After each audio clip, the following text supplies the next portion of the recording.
We are back with another episode of No One Asked Us. I am Logan Lee. Right off the top, before I get into introducing Karsten, I just want to address those of you that are tuning into this show because of the timeliness of me dropping it alongside and how it coincides with the news coming out of Champaign today, because there's been a lot of Illinois basketball and football news related news in the past 2 days. That's not what we're talking about today. So I'm sorry. Instead, we're going to talk about movies. Craig and I will be back with more shows here soon once we get a little closer to football season. But for right now, we are still towards the very end of the summer movie season. So Karsten Burgstahler's back. Karsten came on around the Oscar time, and we talked movies then, and we're going to do it again today. We figured this was a timely time to do it right after the Barbenheimer phenomenon, which we're going to get into. So that's what we're going to do here today. Karsten, how are you? It's good to see you. I'm doing well. Yeah, I think one of the last things we talked about on that show was how great July was going to be. So it feels appropriate to It does. Yeah, it does. Absolutely. Well, again, welcome back. We did this, as I said, a few months ago, so it's good to kind of hop on here and talk about movies for a little bit. Because there's been several things to talk about, and I've had a lot of opinions that I've been able to, get out to various mediums or just literally anybody that would listen.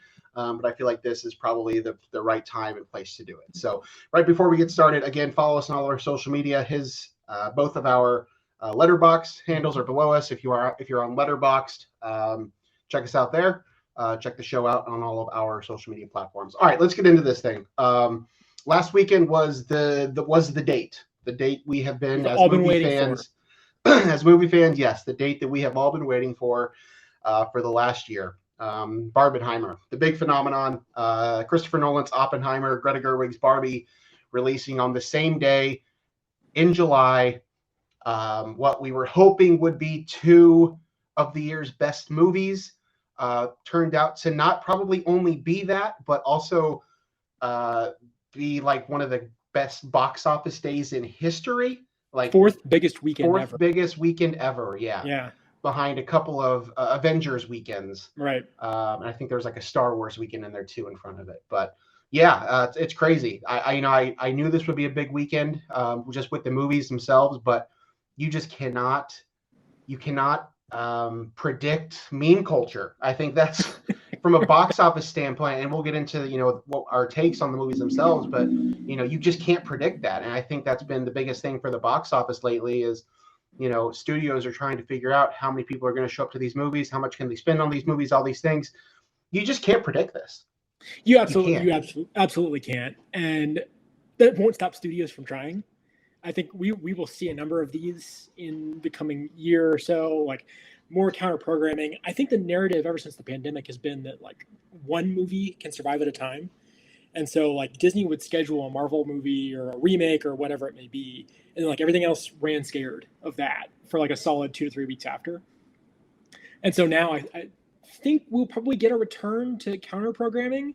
But like you said, it has to catch on organically. It can't. Right. It can't be something that they just try to make happen. I feel like that's almost a repeat of what happened with Morbius last year. Yep. And just a complete misunderstanding of meme culture. Yeah. So I'd like to say hopefully they've learned their lesson from that. I think the dollar signs from this weekend are probably clouding that. Yeah. And I do want to talk about more about the box office stuff, and we'll talk about the box office stuff. We'll talk about the strike and the impacts it's had so far and the impacts it's going to have going forward, because it will have a lot of impacts, a lot of probably impacts that are going to happen sooner than we may have earlier anticipated, but we'll get into that. And then we'll, towards the end, we'll try to get a couple recommendations of some of our favorite movies from the year so far. So if you're looking for something to watch a little later on, we can help you out there. Let's get into this weekend, though, the Barbenheimer weekend. Just a little background for anybody that doesn't follow this stuff very closely or whatever. So the third weekend in July has been the Christopher Nolan weekend. Yep. Every other year, essentially, every year Christopher Nolan drops a movie, he drops it on the third weekend in July. So we'll take you back now to 2020, when a global pandemic is happening and movies everything across the world is getting shut down and delayed and canceled, but movies specifically are getting pushed around and pushbacks and everything else. Christopher Nolan got into it with Warner Brothers, who had been his home studio for however many movies, pretty much his entire career almost. Yeah, since Batman Begins. I can't remember. I think so. I don't remember if Insomnia was or not, but yeah. For a while, that'd been his home studio, and then Warner Brothers made the decision to do the day and date release on HBO Max. Which meant that every one of their movies that they released was also going to be released at the same time on HBO Max, which was a decision that they made during the heart of the pandemic, which at the time, most people could understand that because we weren't really going to the movies. Mm. So, but that decision did not sit well with Christopher Nolan. Christopher Nolan then essentially left Warner Brothers, was a free agent. All the studios tried to get him. He eventually signed with Universal. He then claimed that date as his date again, which Universal was happy to oblige. That is your weekend. We will give you that weekend. July 21st or 20th, 2023 will be your weekend for your next project. Warner Brothers says, not so fast. We're also going to put a huge IP project out on the same day. Therefore, led us to what was then affectionately referred to as Barbenheimer. So that's kind of the background for how this all shook out. Normally, you wouldn't see this kind of a day. Studios anymore tend to avoid each other. Now, the other part of this whole thing was Mission Impossible, which released the week before. And there was the debate over who gets the IMAXs and the premium format screens and all this stuff, whatever. But that's where we're at. So we finally get to the Oppenheimer weekend. We know both these movies are coming out at the same time. One large IP project directed by a very successful up-and-coming director starring huge movie stars against I would say Nolan himself is an IP in his own right.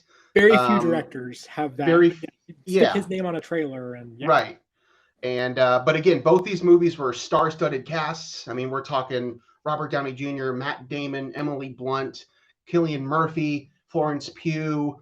I could go on and on. In one movie, and in the other movie, you have Margot Robbie, and you have Ryan Gosling, and you have Will Ferrell, and you have Issa Rae, and like it goes on and on and on. I kept saying for months or for years, almost a year, half of Hollywood was in a movie that came out on July 20th of 2023. So that's where we're at.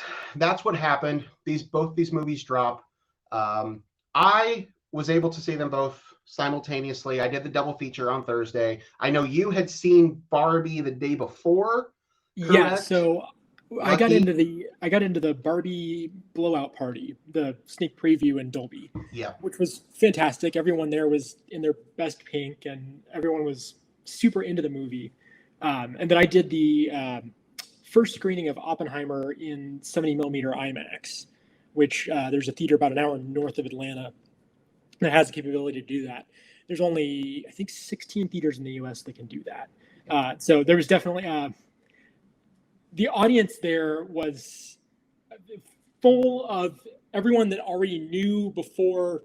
I feel like there's kind of been the story about 70mm IMAX has exploded within the last couple of weeks since the promotion has really kicked in around it. But you had all the people there in the auditorium that, were fans of Nolan, knew about the process, knew that that was one of the only theaters that was able to project it that way. And so everyone there was like huge nerd. It was a big nerd out. In fact, the projector went out a couple times and no one was upset because everyone was just happy to be there. I guess that's a good sign. Yeah. I was not as fortunate due to my geographic location and due to my schedule. I wasn't able to go see Oppenheimer in 70mm. I really wanted to. I still might at some point, but either way, I was able to get to both of them on opening night, essentially on Thursday. Did the double feature. So the big debate was, what are you seeing first? What order are you doing them in? And for me, it was really not so much what order do I want to do them in. It's what order works for like the timing of like the time and everything. So I saw Oppenheimer first, and then I saw Barbie simultaneously. So let's talk about these movies. The two biggest movies of the year. Well, maybe not the two biggest, but two of the biggest movies of the year. Let's start with Oppenheimer. I think that's kind of the bigger of the two in terms of scale. It's a Christopher Nolan project. Before we get into it, I mean, where are you at with Nolan as a director? I mean, I'm sure you're a fan of most of his catalog, if not all of it. Where are you at on that? So maybe not as big of a stan as I was, 7 years ago or so. Like, he had that run of Dark Knight, Inception, Rises, Interstellar, where like it felt like he had the big ideas and the big action, and like he was redefining the summer blockbuster. And I think he is, don't get me wrong, he's an incredible director. I still love his work. It felt to me like maybe he was getting a little too complex for his own good. Like, I felt that the timelines in Dunkirk were a little difficult to follow. And it just kind of snowballed from there. Like, Tenet, I've seen it once. I haven't gone back to it.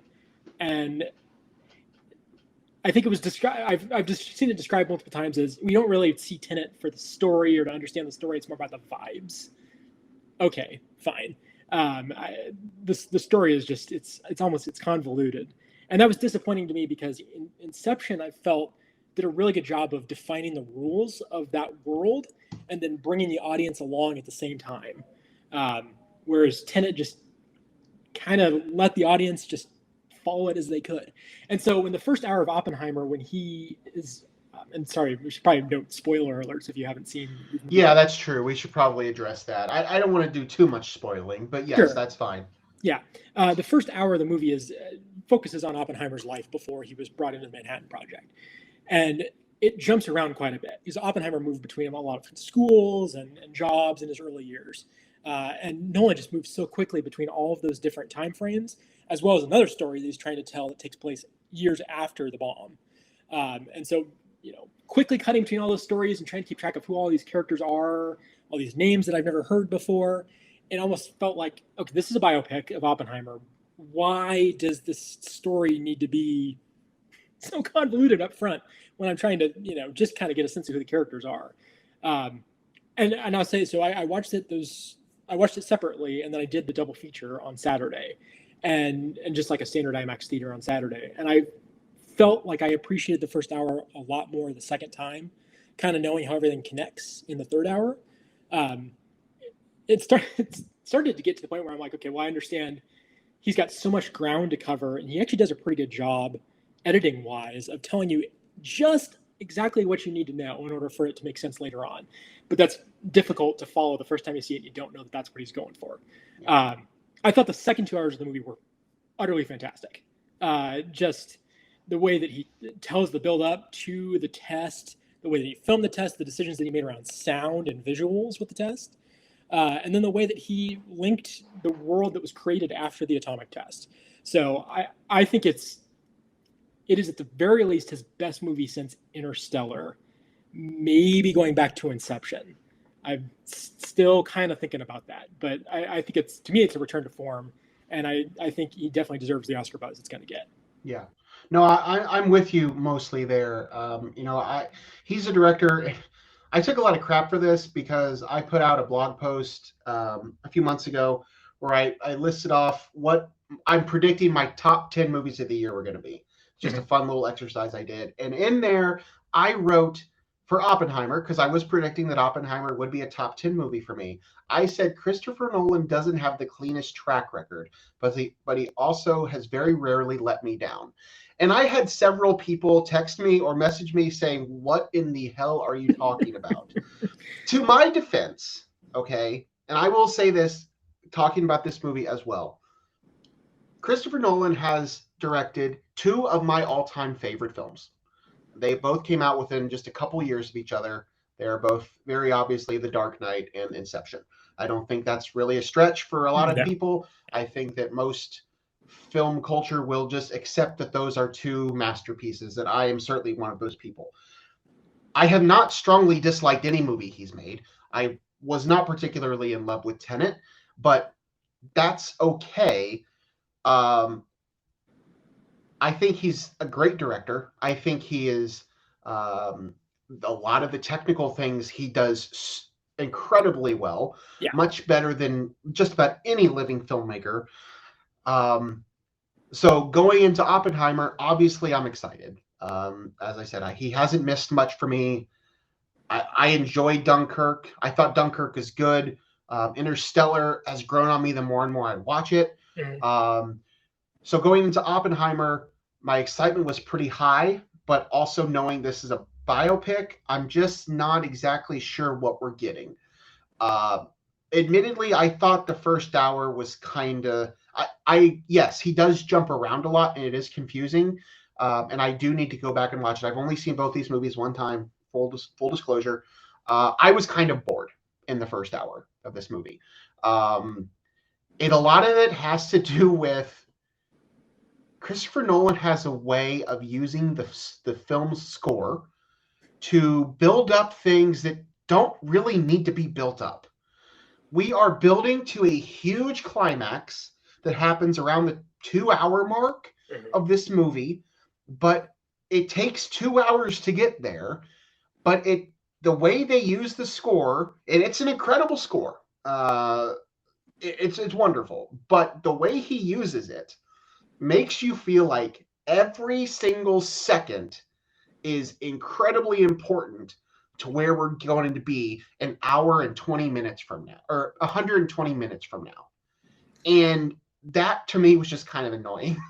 I think there's a scene once they're at Los Alamos where, like, I think Matt Damon had told him to put on a uniform, and then someone said, take the uniform off. You're a scientist, you're not, we don't have enough army men. And he picks up his hat and puts his hat on, and the score plays like it's the Superman theme. I know. I mean, it's a great score. Ludwig Göransson, incredible composer, has done a lot of great work with Nolan, with Ryan Coogler. Like I was looking up his discography the other night. Like Allison and I were talking about it. Just some of the stuff that he's done, like TV and movies. He's great, and the score is phenomenal in this film. It's just the way that Nolan chooses to use it at times kind of annoys me. It didn't hit me as hard here as it did in Tenet. Yeah, Tenet, it was almost the sound design put so much emphasis on the score. Yes, you could barely understand that. You couldn't. That was my biggest complaint with Tenet. Yeah. I could not understand half of the audio. That was the first time that I'd ever watched a English language movie and wanted the subtitles on. That's not normally the person I am. I know a lot of people have shifted to subtitles and everything, and I get that with other projects and other, movies and TV shows and whatnot. But like for an English speaking, not even like, English, like dialect, like actual, what I'm used to, and I still couldn't understand it. So that was just frustrating to me. But this movie, Oppenheimer, yes, the first hour I felt to be kind of slow. I was bored. The way he jumped around, he's great at telling the story, but he, again, as you stated, he overly complicates it. Yeah. And that's what he does. Sometimes it works to his advantage, sometimes it doesn't. Then we get to the big climax in the middle. I don't think we're really spoiling anything. It's the bomb. Like that's what the climax is. It's about the Manhattan Project. And that was masterclass. That was an absolute masterclass in filmmaking. Just that whole sequence. I don't even remember how long that sequence was. I mean, granted, it was the first 2 hours of the movie, but actually, getting prepared for that. I'm glad they gave Josh Peck something to do. I was really worried for the first hour and a half that my man was not going to have any, like he was hardly even on the screen. And then I was happy he got to be the button guy. So good for Peck. But then, so we get to the big climax in the middle, and then I don't really know. At this point, I will tell you this. I was kind of lost on time, like real life time, because I do not look at my phone as much as I can during movies. So like, I don't want to know what time it is. I don't want to know the runtime. Even if on occasion during another slow movie, if I look down at my phone, I intentionally do not look at the time, because I don't want that to be, if I look at a text message or something, or just see what the notification is, sometimes I will do that. But I don't want to look at the time. And for this movie, we get to this point and I'm thinking to myself, surely we're not 3 hours into this movie. I don't know what we're going to do. I thought the last hour was great. I thought the last 2 hours, again, as you talked about, were better than like the first hour or so. However it breaks down, I mostly agree with what you said. I thought this was great. I thought this was his best work in a little while. I think Dunkirk is up there. I don't know that I enjoyed Dunkirk as much. It's not a movie that I've really revisited because it's not necessarily a story I'm quite as interested in as something like an Inception or an Interstellar or the Batman trilogy. But I think Dunkirk is a great film. I think this is right up there. I think this is up there quality-wise. I think this is one of his best work. It's long. At times it drags. And it's certainly not perfect, but it will be in a lot of conversation come awards time. And it should be nominated for several awards. In fact, we'll see what happens with the rest of the year, because as we'll talk about later, it's not looking great. But it may be the most nominated film. I'm not saying it's going to win Best Picture. That's not what that means. But I think there's a good chance this will be the most nominated film come the Oscars whenever they take place in 2024. The only thing I could see challenging it would maybe be Killers of the Flower Moon, depending on reception around that. And we'll talk about Barbie in a second. I think because of things we'll talk about later on, I think Barbie might end up getting more attention. Well, it could. I just, where this comes into play is it's all the below the line stuff. This will get nominated everywhere. This will be sound and effects and maybe not effects, everything. Costuming, production design, is everything below the line. And it's going to be, it'll have Cillian Murphy and Robert Downey Jr. will be in conversations. I don't know that Emily Blunt necessarily will, but so that's why I think that more so maybe than even Killers of the Flower Moon. But yeah, it'll certainly be, I would have to think it'll be one of the most nominated films come the Oscars. Again, I'm not suggesting it's the best movie of the year, and I don't know that it will finish the year there. But just in terms of nominations, I think it will get there. Yeah. I thought the performances were great. Cillian Murphy, I'm glad that he got to really shine in a movie like this. Absolutely. He's a great actor, but he does, I don't know if you call him a character actor necessarily, but he just kind of plays secondary, tertiary roles like in movies. That's typically what he has done. I know he's big, TV People, Peaky Blinders, like he's great. But as far as movies go, he's always just kind of there. But he got to star in this movie, and I thought he was wonderful. I will say, for anyone who hasn't seen it, Red Eye, which was one of his earlier movies, it's him and Rachel McAdams. Yep. And I don't want to spoil a ton of it. It's a thriller, and he's the villain in it. Oh man, he's so good in that. He's so creepy. Yep, I remember that one. I think I've only seen it the one time, but yeah, he's great in that. He's great in a lot of things that he does. I think this is Robert Downey Jr.'s maybe best work ever. And I was in the camp. I was in the camp where I was one of the people saying he should have been nominated for Endgame, but that was more of a culmination of 10 plus years of playing this role as good as he did. That I was one of those people saying he should have been nominated for Best Actor for that. No, like this is the movie Robert Downey Jr. needs to be nominated for, if not win. I don't know what the rest of the nomination slate is going to look like. Again, we're in some muddy waters right now, but he was wonderful. The two of them in particular, a lot of the performances in the movie were good, but the two of them in particular were tremendous. Emily Blunt, I didn't really get much from her. She had her one stellar monologue, I guess, sort of. Her one scene stealing, she did part. I will draw your attention, though, to Anne Hathaway in Les Mis. Yeah, that's true. She had one scene. That's true. No, that happens. Michelle Williams did it in Manchester. That happens. It certainly does happen. And she was in a good chunk of this movie. She just didn't really have much to do. I think that's typical Nolan writing for females. I don't think that's been well documented. I think that there's a lot of people that have issues with his inability to write for female characters. But her one scene towards the back end of this movie is terrific. So that depending on who else is up for supporting actress, she might be in that conversation. What else can we say about Oppenheimer? I mean, I really enjoyed it. I know that yes, at times I was bored. Yes, I do think it was a little long. I didn't love every decision that was made, but the spectacle alone was worth it. I want to commend Universal for it because, I mean, like you said earlier, no one's name will sell a movie. Right. But, you even, and I shouldn't speak when I don't know the box office numbers entirely. He hasn't done something with a big IP attached since The Dark Knight Rises. Correct. And so, Interstellar and Tenet were both successful, but they weren't like mega massive blockbusters. I mean, Interstellar was up against Big Hero 6, and it lost to that at the box office that weekend.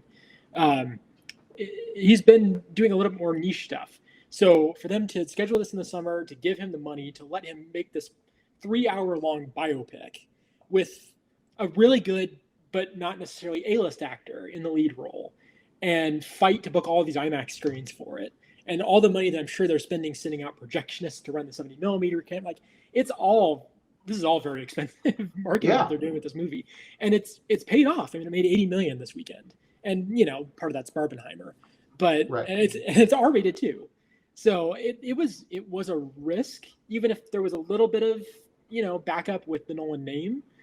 I want more spending on movies like this. I agree. I was looking at the box office stuff. Yeah, the Dark Knight and Dark Knight Rises both cracked $1 billion. Mm-hmm. Inception was 836.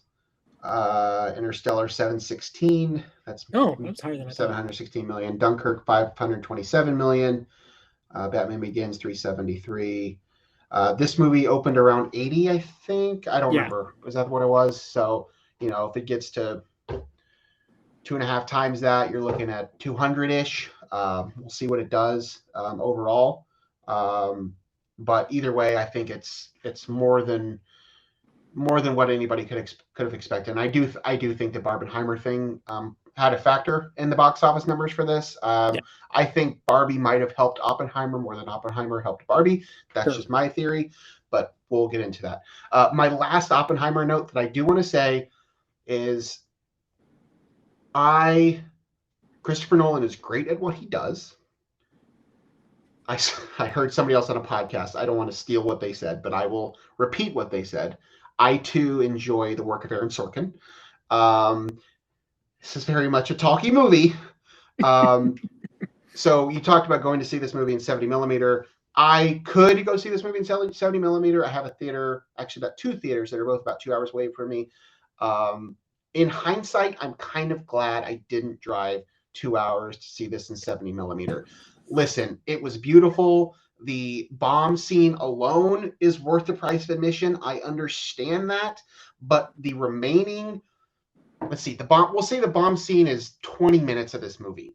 The remaining 2 hours and 40 minutes of this movie, I don't think I needed to see that on 70mm. That's just my opinion. I'm happy for people that are able to see it like yourself. But again, I'm not sure that if I drove 2 hours to see it, that I would have been super thrilled with my decision. So and I'm talking about this with a coworker too, as glad as I was to be able to see it 70mm, and I do not regret it whatsoever. I definitely, the first hour of the movie is so complex, jumps around so much, that the aspect ratio on the screen, jumping between the 6-story IMAX screen and then a bigger IMAX picture, but not overwhelming. Yeah, having that aspect ratio change just adds to making it more difficult. And so when I saw it in just standard digital IMAX, I felt it was a lot easier to follow.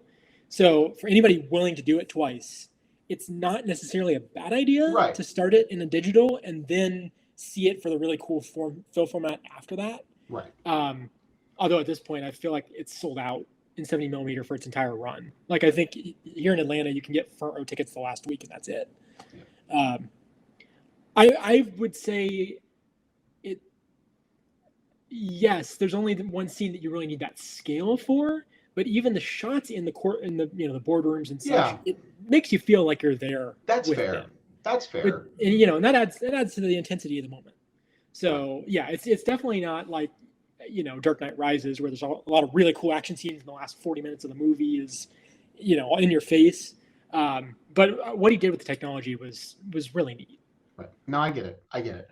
All right, let's move on. We're already 30 minutes into this thing. Yeah. We haven't even really talked about the other half of this big weekend. A much less complex movie, but possibly a more fun movie, depending on how you look at it. Barbie, directed by Greta Gerwig, who has now 3 very successful female-driven movies under her belt. Lady Bird, not Berg, and Little Women, which my response to anybody. So before the phenomenon really picked up and I told people I was going to see Barbie, I was excited to see Barbie. Some people would look at me and stare. People that aren't familiar with the film world and like aren't into these circles, they're like, why on earth are you, as a 32-year-old man, excited to go see Barbie? Anybody that can get me to love Little Women has every right to get me excited to go see Barbie. There was no reason that I, as a 29-year-old man, should have loved Little Women, and I absolutely loved Little Women. So I was very much excited for Barbie. And I can honestly say I wasn't disappointed. This movie did what I was hoping it would do. Greta's fantastic. Her and Noah Baumbach penned this script, and while we can get into some of the, there certainly are some issues that people have with the script, and we can talk about some of these things or not talk about some of these things, but I think the purpose of the movie was to have a good time for 2 hours, and I think just about everybody that goes to this movie had a damn good time for 2 hours at the movie theater. Would you agree? I agree. Though I wouldn't sell it short. I feel like there's a lot going on beneath the surface. No, there is, for sure. Yeah. But yeah, I mean, definitely it's a lot. It's 2 hours of joy. Yeah. Which is why it pairs somewhat well with Oppenheimer, which is why you should start with Oppenheimer, because that movie stares into the abyss for 3 hours. Yeah. No, I agree. I agree with you. I felt like I didn't quite know what she was trying to say with some of the characters. Like I felt Will Ferrell at first, like it was, the man who tries to mansplain and thinks that he's a feminist just because he's done, or because he's in a position to give girls Barbies. It felt like his character wasn't quite clear what he was building to. But I felt some aspects of it. I really appreciated the approach that she took, especially with gender expectations. There's some, you may have seen, anyone on TikTok has probably seen the America Ferrer's speech from about halfway through the movie, which has really picked up steam and it leads to a lot of applause in a lot of theaters. But also her expectations around, what men are in society and how we've set those expectations and we don't have to live to those expectations. And I particularly like what she did with Alan too, that the look at the character who doesn't necessarily fit in with the gender expectations of his gender. So yeah, I appreciated what she was saying with a lot of that. Again, I felt like sometimes it was maybe trying to say too much, but I really appreciate the layered approach that she took to Barbie. Yeah, I mean, I know I'm not the target audience for this movie. I did not own a Barbie. I did not grow up with sisters. So obviously I don't have the same connection to this IP as other people do, but I'm a child that grew up in the 90s, so I'm familiar enough to know with what's going on. I laughed more in this movie than I have in quite a while. We don't get studio comedies anymore. They've attempted them on occasion. We had Bros last year. We had No Hard Feelings this year. We get, superhero movies that are kind of like disguised as comedies, like that type thing. But like this movie is more complex, of course, than I really wanted to give it credit for. And you're right, there are a lot of layers to this movie. But for a movie with so many layers, this was a really funny movie. I mean, as I said, I laughed a ton. So many jokes, so many innuendos. Not a kids movie. Absolutely not. I mean, I'm sure there are people that are taking their young daughters to see this movie. They may be okay with it. They may not be okay with it. Just if you're watching this wanting to know, can I take my 8-year-old daughter to see this movie? I don't know that I would, but I'm sure there are things that your 8 to 10-year-old daughter would laugh at. But I don't think this is for them. I think this is for people that are a little bit older than that. There's a reason it is PG-13, and there is plenty of jokes that will certainly go way above a child's head. Yeah, and that's why I think I wouldn't be as concerned, although every parent makes a decision for their kids. Right. But I feel there's not a lot of explicit. No. If any explicit. No, there's not explicit. It's all innuendo that would go over kids' heads. Right. Yeah. No, you're right. In all, I mean, I thought this movie was wonderful. I did not care for Will Ferrell's character, and I understand what Greta Gerwig was doing with his character, sort of. I just thought, as over the top as this movie was, and I know it was intentional, but the decision that they made for everything that took place in the Mattel office and the Mattel headquarters was extremely over the top. And it didn't really work for me. The whole scene, the chase scene, I thought was just overly ridiculous. But again, that was kind of a small part of it. Just about everything else in this movie, I really enjoyed. The performances, Margot Robbie and Ryan Gosling both also belong in Oscar conversations. And again, might be easier for them now. We'll have to see. But I do believe they both belong in those conversations. I believe Greta Gerwig and Noah Baumbach are going to belong in those conversations for the script and the direction. America Ferrera, I mean, I wouldn't look past her for Best Supporting Actress. She was wonderful. This cast, Simu Liu, he was great. Michael Cera, I thought was having a good time in his role. I enjoyed this movie, and I'm comfortable saying that I had more fun at Barbie than I've had at most movies I've been to this year, and I have been to a lot of movies in the past 2 months. So, yeah, I completely agree with you on their performances. I think Ryan Gosling just knocked it out of the park. Yeah. His delivery is spot on. The way that he plays the characters is great. We absolutely need assuming it gets nominated, we deserve a performance of M. Ken at the Oscars. The musical performances in this movie were great. Yes. Yeah. I think that will be an interesting Oscar race because I think it's not a foregone conclusion, but I mean Robert Downey Jr. will very likely end up with a nomination for Oppenheimer. So Downey Jr. versus potentially Gosling in the supporting actor category it's the continuation of Barbenheimer into 2024. Yeah. No, I'm thrilled with how this movie turned out.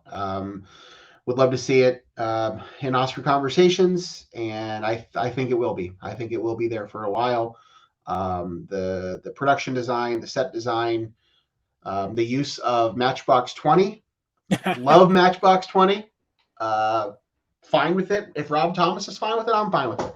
Yeah, they got his approval. It got his approval, and I don't know. I enjoyed this movie. It is one that I know I will revisit. I'll probably go see it again in the theater, and I cannot wait until it's available to stream all the time on Max. Oh God, and the best Justice League joke that I have ever heard. Yes. Amazing. I forgot about that. Yes. Amazing. There were several good one-liners. Yeah. I mean, the very last line of the movie was a great one-liner. So yeah, it's full of good stuff. Some surprises along the way. We don't need to spoil everything. Both these movies kind of had large casts, and then they had some surprise performances that just kind of showed up in the middle of things. So all in all, I mean, I don't think we could have asked for a better pairing of movies to come out. I think it was certainly possible that at least one of these movies would have not been great. I think that was certainly on the table. I don't know if they'll be two of the best 10 movies of the year. when it's all said and done, but I do think both of them will be long in the conversation. Yeah. Even a Barbie movie, I think, is certainly up for those discussions. So, yeah. Anything else about those movies that we need to talk on before we head over to box office stuff? Because I mean, as we can talk about, I mean, we can just kind of jump into it. Barbie blew everything out of the water. I mean, I have been saying for a while to anybody that would listen that we were only going to get $1 billion movie this year, because to this point, Mario is the only one that's done it. Yeah. And every other movie that has come up dramatically short. I didn't think we would get another one that would do it. I thought that this period of time with Mission Impossible, Barbie, and Oppenheimer, that they would all kind of cancel each other out. I don't know. I think Barbie could have $1 billion on it. We'll have to see. It kind of surprises me. I literally have been saying this to anybody that would listen. This will be the first year in however many years that we've only had one movie crack $1 billion, pandemic excluded. But we might end up having a second one on our hands, because Barbie it exceeded all expectations. And they kept revising the number all weekend Yeah. too. And I think now it's up to like 162 million. Yep. And it was just over 20 million yesterday on a Monday. Like you check screenings around my area, and it's still show after show is sold out. Yeah. It has been so long since I've seen it difficult to get tickets to a movie on opening week. Even a lot of the Marvel movies, it's easier to get good tickets on opening weekend than it has been for Barbie and Oppenheimer this weekend. Barbie opened up at, as of right now, it is the 9th highest grossing film worldwide of the year. It's at $382 million right now. After just a couple days. After just 3 days, it's opened up. It's already ahead of Mission Impossible, which only came out a week beforehand. It's already ahead of Elemental, which has done better in the past few weeks. It's already passed The Flash, Indiana Jones, all these movies that have been out for 6-7 weeks. It's already surpassed them. So, if it doubles what it's already done so far, you're looking at, in the 700 million range, and at that point you're already third. If it gets, all it has to do is cross 705 and it'll pass Fast X. So the general rule of thumb, if a movie is performing, average with audiences, is 3x. 2.5 to 3. Yeah. So, I mean, if you're talking, assuming, good word of mouth can expand that. So you think you've got a release schedule over the next couple of weeks that it's got some stuff, but nothing that's going to pull away that Barbie audience. Haunted Mansion might take a chunk, but I don't think it's going to be a huge success. I think it'll do it. I'll eat my words. I think it will be the second movie that'll cross $1 billion this year. But yeah, the box office in general this summer, up to this point, has been a little shaky. And I think that was something we kind of wanted to touch on here a little bit. I kind of thought that we would get a little bit more from some of these. Little Mermaid drastically underperformed, if you ask me. Right now, worldwide, it's at 560 million. The Flash, incredibly underperformed. Yeah, an absolute tank. Indiana Jones, only 336 million. Mission Impossible's only been out for a couple weeks, but it's at 373. It's not exactly been the summer I don't think studios were looking for. I think that, thankfully, Warner Brothers will be able to save some face because of the Flash debacle now with the numbers that Barbie's going to pull in. But it hasn't been great, if you ask me. Well, frankly, it's a bunch of franchises that people are just done with. I know. And a lot of them get made because they still make money overseas. Mission Impossible, right? A lot of money overseas. Indiana Jones won't do that. It's not a big global draw, and it's coming 15 years after the last one, which was mediocre reviews. Starring an 80-year-old. Yeah. No millennial even knows who Harrison Ford is. I mean, yes, millennial. We're millennials. Anybody younger than Harrison Ford. Anybody younger than us doesn't know who Harrison Ford is. He hasn't done any. I mean, yes, he's been in a Star Wars movie, but I don't know. That one was kind of mind-boggling to me from the very beginning. They handled that whole production has raised a lot of questions for me. I don't know why they sent it to Cannes. I don't know why they spent as much money on it. They spent as much money on it as they did because of the pandemic, I think, because of reshoots and COVID protocols. And so that's where a lot of that money came from, or went, I guess. But yeah, I mean, that was a bomb. As I said, at this point, the only $1 billion movie we've had this year is the Mario movie, which I think overperformed probably than what people were expecting. I knew that would do well, but 1.3 is that's a lot of money. Guardians is going to tap out around 840, which is good, but it's not a $1 billion movie. So it's just been interesting. I just think there's been too much. I think there has been too much. It's hard to be a blockbuster like when there's no more blocks to bust. I think that's kind of the, I know that's not exactly where the phrase came from, but that's, kind of get the point where every week there was a big must-see event movie that everybody had to go to and nobody wanted to go because there were just so many of them. I spent so much time at the theater in June and July. Not that I don't usually spend a lot of time at the theater in June and July. I enjoy going to the theater in June and July, but I was at the theater every weekend in June and July. And while the movies for the most part were fine, I just think it's too much. I think that we're trying, a lot of it is still post-pandemic. We're still trying to make up ground. Studios are trying new things, figuring out what works, what doesn't. But I think it's just box office wise, this summer has been kind of a letdown, I think. And I think most studios would agree with that. I mean, you look at the franchises that they've offered us, like Guardians was big. Yeah. But it's always been a well-reviewed part of the Marvel universe. Right. And you look at, you've got James Gunn's name on it. Mm-hmm. It's kind of become an auteur within the, superhero genre. Mm-hmm. So you've got that big draw there.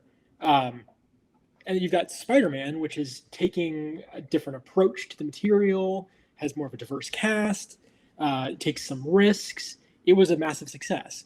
You compare that to like Fast 10, which, a step back, I did like Jason Momoa as the villain in that. I felt like it was one of the best villain performances we've got in that franchise in a while. But it's the 10th movie. And now they're talking about, 11 was going to be the last, but we were going to be more than that. Like, come on. The audiences are telling you. Let it go. Diminishing returns now. Transformers, Transformers movie that ended with a teaser for a G.I. Joe movie. Come on. Yeah. It's heavy IP, man. That's the only thing that works. That's the only thing. I mean, we've seen it again. Mario, Barbie, Guardians of the Galaxy, Spider-Man, Little Mermaid. I mean, those are the best top grossing movies. It's all franchises and it's all IP. It's all existing IP. Nobody can get an original project anywhere. It is existing IP, but you look at like Barbie and Mario, it's people doing things with the IP that haven't been done before. Right. No, that's true. I agree. Yeah. I mean, Barbie's an IP, and I'm sure it sold a shit ton of Barbie dolls this weekend, which, that's what Mattel wants. But it allowed a well-known Oscar caliber director to do what she wanted with the material and do something unexpected with it. Mario, it's been 30 years because they were so scared of what happened after the last one. So it was unmined IP, and I hope that the lesson is take a look at unmined IP. Don't let the IP be the entire thing. Although I know now that was a success, we're going to get a dozen Nintendo movies in the next 10 years.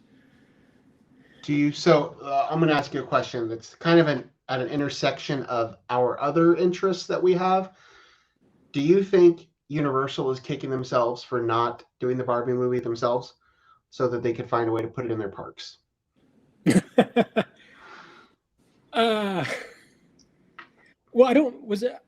Was that something, did they have the I don't know. I know it's bounced around. I know Sony had it at one point because I think like Amy Schumer was supposed to be Barbie. I didn't know if they had the Amy Schumer version. I don't know if Universal ever had it or not. I was just thinking about it, but if they're licking their wounds, they have Mario to look back on. I mean, they're doing fine with building a whole new theme park, and it's going to have a whole area dedicated to Mario. I think they will be just fine. I was just thinking about it because I know Barbie has had a history with theme parks, mostly the Disney parks, I believe, but I was, just thinking from a, other line of profit type of thing. But yeah, it's been an interesting summer, and I don't think it's gone exactly how people anticipated. As I said, I think several of these movies, not only did they underperform, but they underperformed based on how much money was spent on them. I think that's the biggest thing. And again, a lot of this is COVID related. It's protocols, it's reshoots, it's quarantine. Like there's money, additional money spent because of that. But like, there's no reason Elemental needed to cost as much as it did. The fact that they paid, Indiana Jones cost as much as it did is a nightmare for Disney. I don't remember how much Little Mermaid cost, but I'm assuming that they probably will be lucky to break even on that. Ant-Man and the Wasp cost a ton of money to make. It did okay, but I don't know. It's just, I think that's where a lot of this is too. It's not only are the numbers slightly disappointing, but they're really disappointing when you compare them to how much money they've spent on the movies. So yeah, and you look at Ant-Man and then also Transformers and The Flash and all of this money that's spent on these movies, and the battles look like awful. Yeah. Like the final battle in Transformers is just a gobbledygook of CGI. No, I agree. You compare it to like earlier Transformers movies that were like in physical locations versus this giant open field. Like, if you're going to spend that much money, you got to go with actual spectacle. Yeah. Like real spectacle. I agree. And that's the biggest reason why I didn't really care for Ant-Man and the Wasp: Quantumania. I thought it looked awful. I thought that movie was one of Marvel's worst, and I was really disappointed with that. But they redeemed themselves with Guardians 3. So all is well that ends well. Okay, the last thing, well, a couple things, but so we're in the middle of the strike thing. The writers have been on strike now for several weeks. That started back towards the end of the spring or early summer, the writers' strike, and now the actors are on strike. So they're both on strike together. We don't need to talk about all the logistics of the strike, but I think what we kind of want to talk about is what this will do moving forward. Obviously, this was always going to have an impact on future releases because everything is on hold right now. So anything that's being shot now is on a delay. Anything that has yet to be shot is on a delay. So, if this strike only went for a few weeks or whatever, then we would still have the current, the upcoming movies, but everything else might get pushed back a little bit. So, 2024 might be a little slow for a few months or whatever. But now the situation is a lot more dire for the upcoming releases, because the other thing that this strike means, not only can the actors and the writers not be filming their films or writing their films, writing their scripts, they cannot be promoting their films. That is the issue at hand right now. And what that means is that if a studio has a big movie coming up in November and they can't have their cast out to promote said movie, is it still worth it for the studio to put out the movie? That's what they're weighing right now. We have already seen one, I would call it fairly major release that's been pushed back to 2024.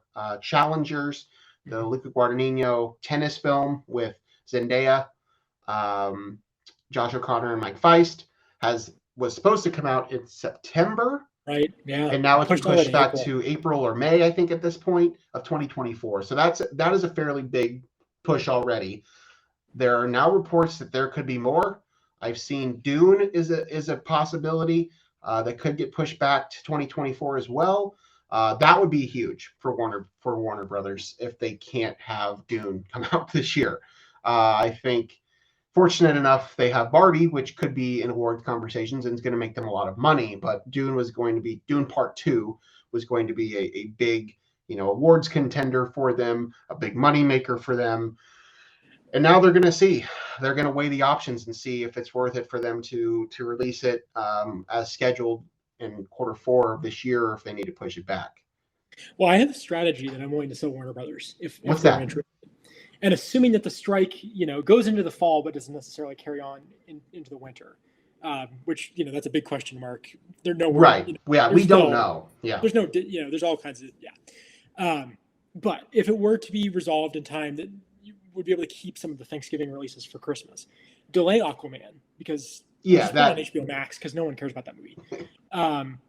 Keep Wonka where it's at, move Dune to the same day, and all of a sudden it's a Timothée Chalamet double feature. It's Dunka Donka. I love it. Yeah, I love My it. God, you will own the box office for Christmas. Who wouldn't do that? That's perfect. Yeah, That's perfect. No, that's brilliant. I think they should do that, assuming that the writer's strike does end in time to actually promote that movie. So I don't know. We'll see.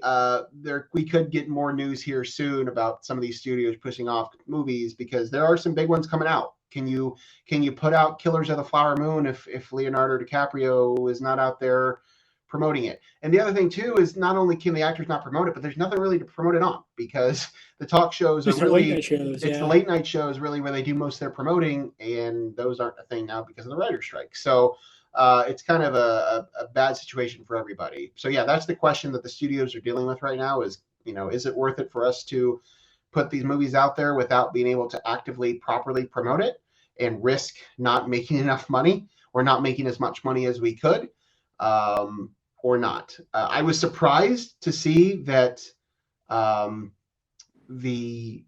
was it Venice? One of the film festivals came out. I saw the list today, and that's a loaded list of movies that are going to debut. So I was kind of surprised that they're still planning on showing these, because if those movies are going to debut there, then that has to mean probably that they're going to be coming out this year. But I don't know. I mean, it could be one of those deals like with Wonder Woman during the pandemic where they redated it like 5 times before it actually came out. Right, that's true. Top Gun. Whereas like there's a lot of hope that it will come out then. Will it? Yeah, I mean, so yeah, I was looking for so the list for Venice, which is coming up here soon. Bradley Cooper's Maestro is debuting there. Priscilla, the Priscilla Presley biopic from Sofia Coppola is coming out then. The Killer, David Fincher's movie is debuting. That's a big one. Poor Things, Yorgos Lanthimos, which has been pushed back to December. Not that anybody listens to this will know what I'm talking about or care. Ferrari from Michael Mann. A lot of movies that are, going to be real contenders are going to debut there. So we'll see what happens. But as we kind of alluded to, that could be better for Oppenheimer and Barbie when it comes to awards conversations, because there could be less competition for them. Not exactly what we want. I don't think anybody wants it to be that type of a win, but I mean, at this point, they're serious front runners from everything that we've seen so far. So. And I think, eventually it sucks that those will likely get delayed because they, require the star power to sell them. Right. They're not necessarily box office gold. Right. And so that's not as big of a hit for the theaters as something like moving a Dune, which would likely be a contender as well. But I don't foresee Disney moving the Marvels. No, I don't think. I mean, I think having Brie Larson promote that movie helps, but I don't think it's necessary. I think that there's enough backing it from Marvel's a steamroller. Marvel's a staple. I think people will go. Maybe you may not make as much money, but and that was another one I kind of skipped over it. But Captain Marvel didn't make $1 billion. The original movie, it came out right between Infinity War and Endgame, but it made $1 billion. Aquaman, the original, made $1 billion. Yeah. I don't think either of those sequels are going to make $1 billion. Yeah. But if the Marvels comes out in November and there's literally nothing else around it, if it's good, it could. I'm not saying that's happening. I don't know that it's going to be good, but it could. But again, we'll just have to see. So it's going to be an interesting next few months. As we sit here on July 25th, we don't really know what's ahead. Yeah. Things could change. I will be at Haunted Mansion next week, and that's going to pretty much close down my summer. I mean, I guess Teenage Mutant Ninja Turtles will come out in August. You're excited for Meg 2, The Trench? Meg 2, The Trench. I'm excited for Theater Camp, which I'm not sure if it's actually going to get a wide release or not. We'll see. It'll be. I'm sure it'll be on Hulu soon anyway, regardless if I see it in a theater. But I'm still behind. I know you've seen a ton of movies so far. You're usually well ahead of me, although you're not very good about the streaming ones. I know, which I typically am better at. This year I am not. I've only seen about 25 movies from 2023, which is well off my normal pace. But again, I saw a ton in June and July. So real quick before we get out of here, I said I wanted to get out of here at 1 hour exactly, and I'm at exactly 1 hour right now, so we're going to go a little bit longer than that. Just a couple movies that you've seen this year that we haven't talked about already, that you maybe want to throw out there for people as recommendations. What are they? Where can they watch them? Sure. So, a few minutes ago, I complained about spectacle, that like these movies that are putting all this money in are not giving us the spectacle that we need. John Wick Chapter 4. Oh my God. Yep. That movie it's essentially 3 fight scenes. It's Yep. nearly 3 hours long, but it's essentially just 3 fight scenes. And they are just spectacular. They never end. And you'd think that they would get boring after like 20 minutes, but they don't. Because they just keep evolving and getting crazier and crazier. And the fight towards the end on the steps is just... the choreography. I wish there was a stunt work Oscar. There needs to be. Because that movie would have no competition. There absolutely needs to be. Insane. I mean, obviously, it's a 4th chapter. It's an IP. So you kind of need to see the earlier ones, but like, I don't know. It's no doubt the best action movie I've seen this year. Consistently entertaining and just astounding action sequences. Yeah, I agree. I would say I enjoyed Dungeons and Dragons more than I thought I would. I have not seen that yet. It's been I didn't catch it in theaters, and it's been on Paramount Plus, and I'm planning to get to it at some point, but I have not managed to watch Dungeons and Dragons yet. But I've heard it's fantastic. It takes an almost like Guardians of the Galaxy approach to the material. Great. And all of the actors play perfectly off each other. It plays pokes enough fun at the IP, but I guess I can't speak for someone who plays Dungeons and Dragons. I don't think I would feel insulted if I were a big Dungeons and Dragons fan. It doesn't like make fun of the nerds that play Dungeons and Dragons. And not saying nerds, but people who love Dungeons and Dragons. I don't think they would be offended by it. They wouldn't be. Yeah. Chris Pine. Gosh, Chris Pine. That man just continually, Chris Evans is great too, but Chris Pine just put himself out there in different roles and getting his time in thrillers and in comedies and in action. And I really appreciated what he did there. So yeah, I thought that was one of the better IPs that I've seen this year. Yeah. And then there was kind of this whole genre earlier this year of like business ups and downs, rise and falls movies. Yep. Air was probably the most well promoted one, and Air was good. Right. I really enjoyed Air. Tetris was not as good. I felt that Tetris was a little too complex. Like all the back and forth in the early scenes and the interrogation rooms was maybe needlessly complex. My personal favorite of that whole group was Blackberry, which got like no release whatsoever. I have yet to find anywhere that I can watch Blackberry, so I'm anxious to see it because I've heard from the 7 people that have seen the movie have said it's wonderful. But I'm still looking to find a way to watch it. I think I can probably pay like $20 and watch it on Amazon or something. I would imagine it's probably streaming for cheaper than that. I'm sure it's somewhere. But I will get to it. I've heard it's wonderful. Yeah, and I think it probably worked with me more because I remember the evolution of the technology at the time and the introduction of the iPhone versus Air and Tetris, things that I wasn't necessarily around for. So I appreciated Baruchel. Am I saying it right? Baruchel? Yeah, Baruchel. Yeah, it's kind of vanished for a while, so it was nice to see him back too. Yeah. I haven't seen a few of those movies you mentioned. I've seen John Wick, love John Wick. I never been a huge John Wick fan. Like the first 2 movies are really good, but I just never really got into them. John Wick Chapter 3 is just marvelous. I agree. I didn't think it would be the best action movie of the year, especially when we have a Tom Cruise Mission Impossible movie out, but it is a better action movie than Tom Cruise's Mission Impossible. So it is, to this point, still the best action movie of the year. Probably will finish there. I loved Air. It's certainly one of my favorites of the year. I get that there's some issues with it being a little too, commercial, because it is pretty much just selling shoes. But I really enjoyed Air. Loved the performances. But yeah, and we've already talked about several of these other ones. Spider-Man and Guardians, 2 of my favorites of the year. The one that I would say is Past Lives. Which I know you said you haven't seen it yet, which it kind of got a very small, quiet release, and it's a very small, quiet movie. But Past Lives is a film from director Celine Song.